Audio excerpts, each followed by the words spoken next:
আসসালামু আলাইকুম এভরিওয়ান, আশা করি সকলে ভালো আছেন। তো আপনারা অনেকেই সোশ্যাল মিডিয়ার জন্য বিভিন্ন ধরনের ভিডিও তৈরি করেন।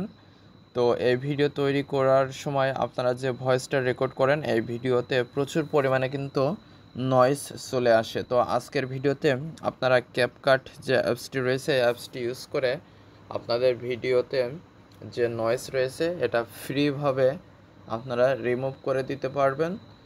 তো এটা কিভাবে করবেন আজকের ভিডিওতে আমি সেটাই আপনাদেরকে দেখিয়ে দেবো। তো অবশ্যই ভিডিওটি না টেনে সম্পূর্ণ ভিডিওটি দেখবেন। মূল ভিডিওটি শুরু করার আগে সকলের কাছে ছোট্ট একটা রিকোয়েস্ট, যারা এখনও চ্যানেলটি সাবস্ক্রাইব করেনি তারা অবশ্যই চ্যানেলটি সাবস্ক্রাইব করে আমাদের সাথেই থাকবেন, আর যারা অলরেডি সাবস্ক্রাইব করেছেন তাদেরকে অসংখ্য ধন্যবাদ। তাহলে চলুন মূল ভিডিওটি শুরু করা যাক।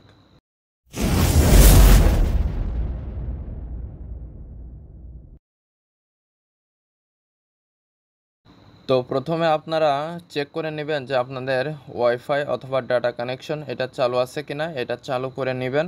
তো আমি ক্যাপকাট অ্যাপসটিতে এখন চলে যাচ্ছি।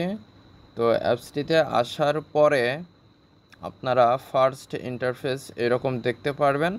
তো আপনারা জাস্ট নিউ প্রজেক্ট এটার উপরে ক্লিক করে দিবেন।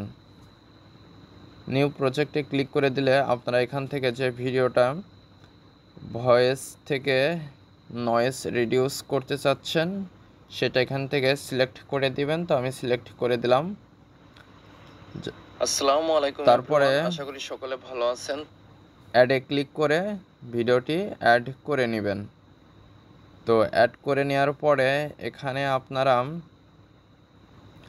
অনেকগুলো অপশন দেখতে পাচ্ছেন। তো প্রথমে আমি আপনাদেরকে এই ভিডিওটা প্লে করে শোনাবো যে এইটাতে কি পরিমাণ নয়েজ রয়েছে আর রিমুভ করার পরে কি পরিমাণ নয়েজ থাকছে সেটা আপনাদেরকে প্রমাণসহ আমি দেখাবো কাজ হচ্ছে কিনা। তো আমি এখন ভিডিওটা প্লে করছি, আপনারা একটু মনোযোগ সহকারে শুনেন। আমি একটু সাউন্ড বাড়িয়ে নিচ্ছি।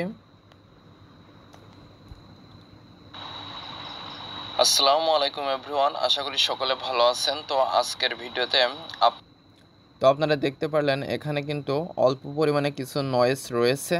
তো এই নয়েজটা এখন আমি রিমুভ করে দেখাবো। তো রিমুভ করার জন্য এই যে ভিডিওর যে এই লেয়ারটা দেখতে পাচ্ছেন এটার উপরে একটা ক্লিক করে দেব।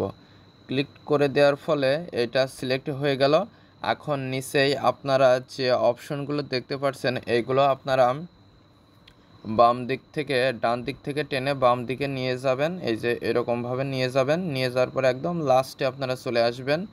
লাস্টে চলে আসার পরে আপনারা এখানে পেয়ে যাবেন রিডিউস নয়েজ নামে একটা অপশন। জাস্ট এটার উপরে ক্লিক করে দিবেন। ক্লিক করে দেওয়ার পরে এইখানে আপনারা এই যে একটা অ্যারো দেখতে পাচ্ছেন এটা আপনারা বাম পাশে রয়েছে, ডান পাশে এইভাবে সরিয়ে দিবেন। তো আমি ভিডিওটা পজ করে রাখলাম। পজ করে রাখার পরে এখন এই যে টিক চিহ্ন, এখানে যে টিক চিহ্ন দেখতে পাচ্ছেন এটার উপরে ক্লিক করে দিলাম। ক্লিক করে দেওয়ার পরে এখন আমি প্লে করে আপনাদেরকে শোনাবো যে যতটুকু নয়েজ প্রথমে শোনা গিয়েছিল ততটুকু শোনা যাচ্ছে না, তার থেকে কম শোনা যাচ্ছে। তো আমি ভিডিওটা প্লে করছি। আসসালামু আলাইকুম এভরিওয়ান, আশা করি সকলে ভালো আছেন। তো আপনারা হয়তো খেয়াল করেছেন যে প্রথমবার যখন ভিডিওটা প্লে করছিলাম তখন প্রথমেই কিন্তু কিছুটা নয়েজ ছিল, আর এখন যখন প্লে করলাম অনেকটা প্রথমে যে নয়েজগুলো সেগুলো কিন্তু অনেকটা কমে গিয়েছে।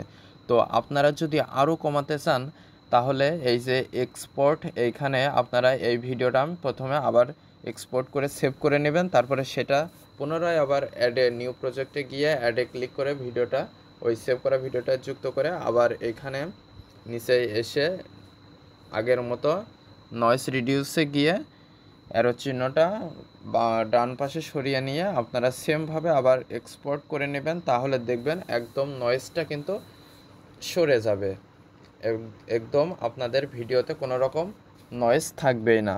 তো আশা করি ফ্রিতে কিভাবে ক্যাপকাট দিয়ে নয়েজ রিডিউস বা রিমুভ করা যায় সেটা কিভাবে করা যায় আপনারা আশা করি সেটা বুঝতে পেরেছেন। তো আজকের ভিডিওটি এ পর্যন্ত। এই ভিডিও সংক্রান্ত কোনো মতামত থাকলে অবশ্যই কমেন্ট করে জানাবেন। আর যারা চ্যানেলটিতে নতুন এবং যারা এখনও চ্যানেলটি সাবস্ক্রাইব করেননি তারা অবশ্যই চ্যানেলটি সাবস্ক্রাইব করে আমাদের সাথেই থাকবেন। আর যারা অলরেডি সাবস্ক্রাইব করেছেন তাদেরকে অসংখ্য ধন্যবাদ।